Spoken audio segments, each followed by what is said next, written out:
Okay then, so Summer Nationals is coming up in just over a week.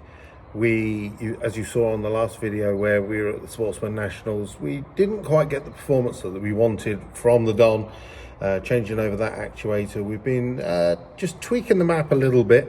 We found some issues along the way, a couple of things that have been changed, but of course just running out of track time really, and obviously doing testing while in competition is not the most ideal situation, but it is what it is really, isn't it?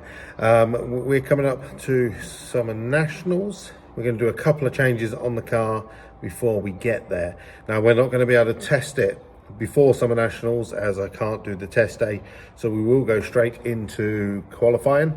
We'll get a couple of qualifiers and do eliminations, but there is a test day the day after Summer Nationals on Monday the 1st of July. Still places available if you're watching this and you want to get your car down Santa Pod on a private test day. Speak to Yam Yam Racing Drag Club. We'll get you signed up for that, and basically it's the best test day that you can get for your car. You can literally go round and round and get as many runs as you want, and that's exactly really what we need for the Golf.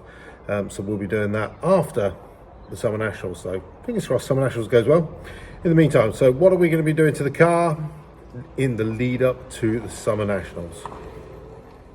Well, you know me, I'm a magpie for anything shiny, and as we look into the engine bay, there are some nice bits. We've got the RTMG Performance oil catch gun over here. That's looking nice with the anodized red. We've got the fuel cell just here, nice and shiny. This charge pipe here is nice and shiny. Same with our RTMG Performance blow-off valve. Of course, fuel rail's nice and shiny. This, maybe not, but this is going to be changing at some point over the winter anyway. So what's next? Well, it is going to be this charge pipe here. Now, don't really need to change it, but, you know, when a Facebook Marketplace bargain comes up, oi, oi. That's going to be going directly there. And give it a little bit of a shine.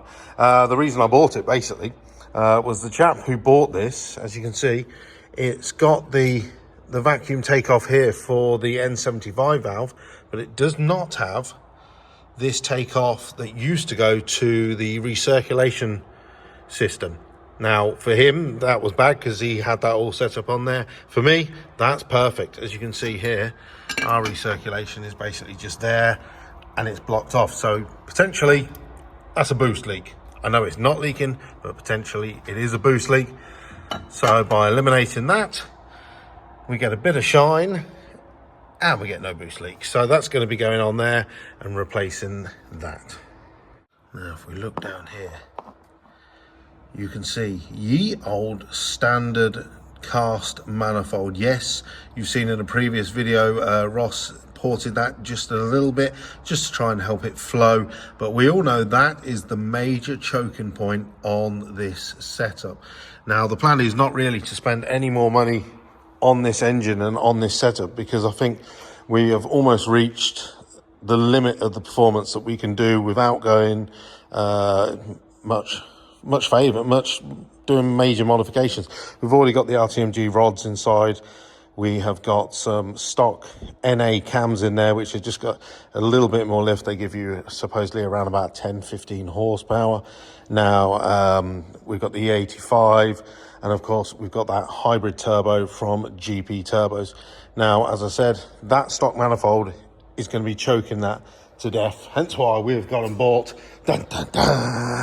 this.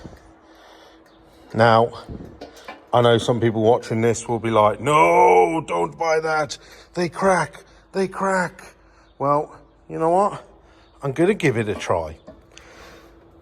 From the reviews I've seen, the ones I've been looking at were they were 4 into 2 into a 1 that come round and into this one. This one actually is almost equal length. The collector is here just before the flange for the turbo. So this is the best option I've seen on a budget, and apparently it'll give you 10 horsepower more. Ooh, that's like 2 stickers being put on my car. So we'll find out it seems pretty nice.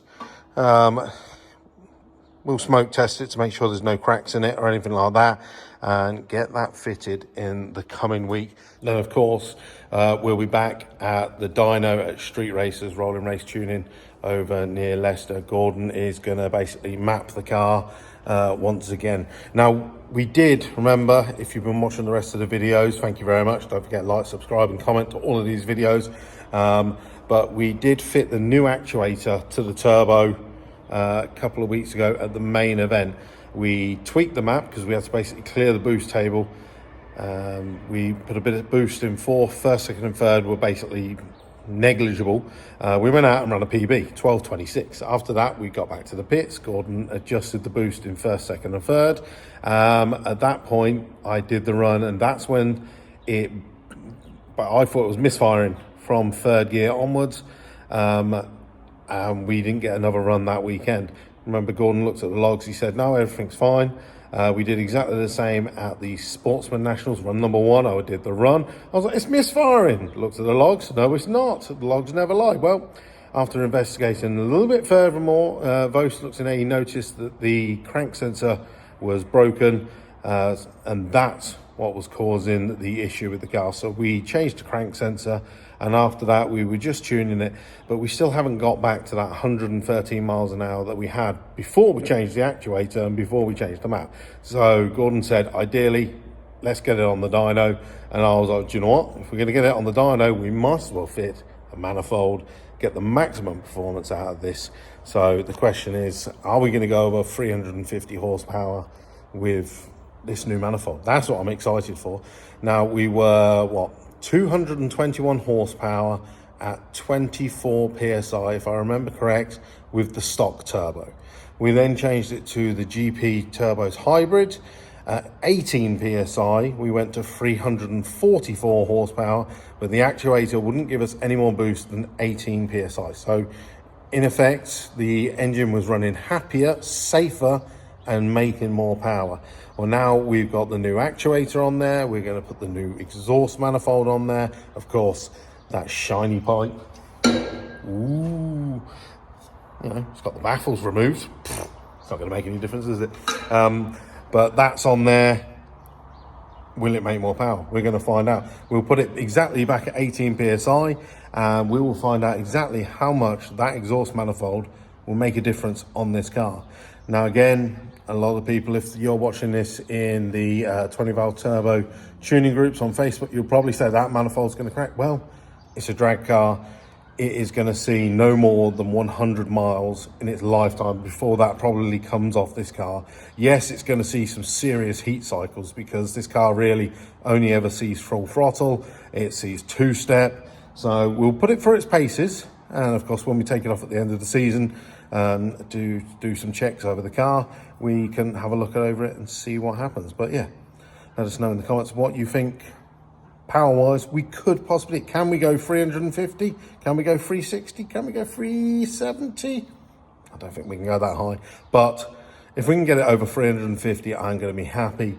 We've got a tune in it. Obviously this engine should not need looking at the map after every run. This should be a tune it and forget it for the rest of the season. And that's exactly what I'm saying.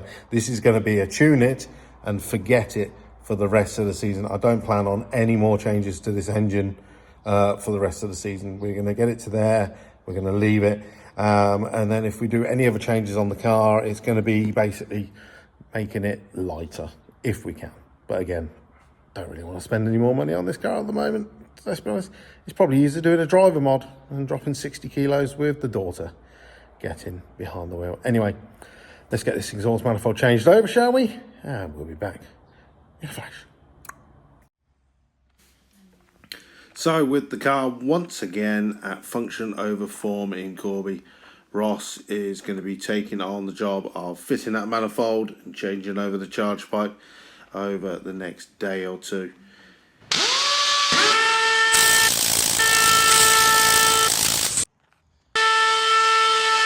And behold, parts coming off the car. Right, charge pipe. As you can see inside, there's the baffles that we were talking about. The new pipe is completely straight through, so won't have that quieting down the turbo and restricting the flow. The exhaust manifold has come off. When we featured this in a video before, we noticed there was a small crack in the manifold that you can see when we had it ported.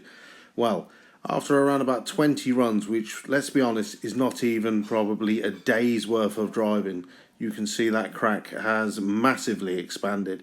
So if you were doing this on a road car and you ever notice a crack in the manifold, that's how quick that crack can deteriorate and potentially cause issues.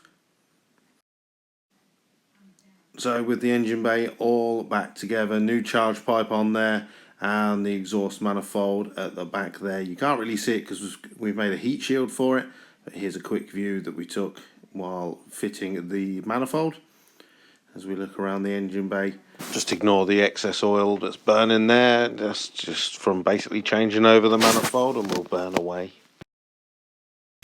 So just a little bulkhead modification, and Lee made a heat shield. Taking Lee away from Ed's and Andy's car. I made it. Oh, did you make it? I made it.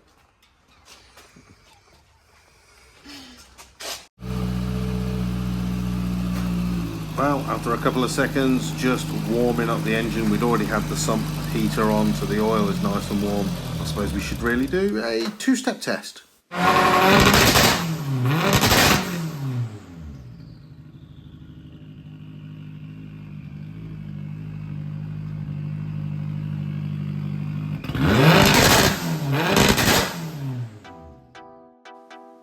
Okay, the next job then is back to street races. Get the car on the dyno, make some more power. Can we go above 350? You'll have to find out in the next video. Make sure you like, subscribe and comment, and see you in the next video.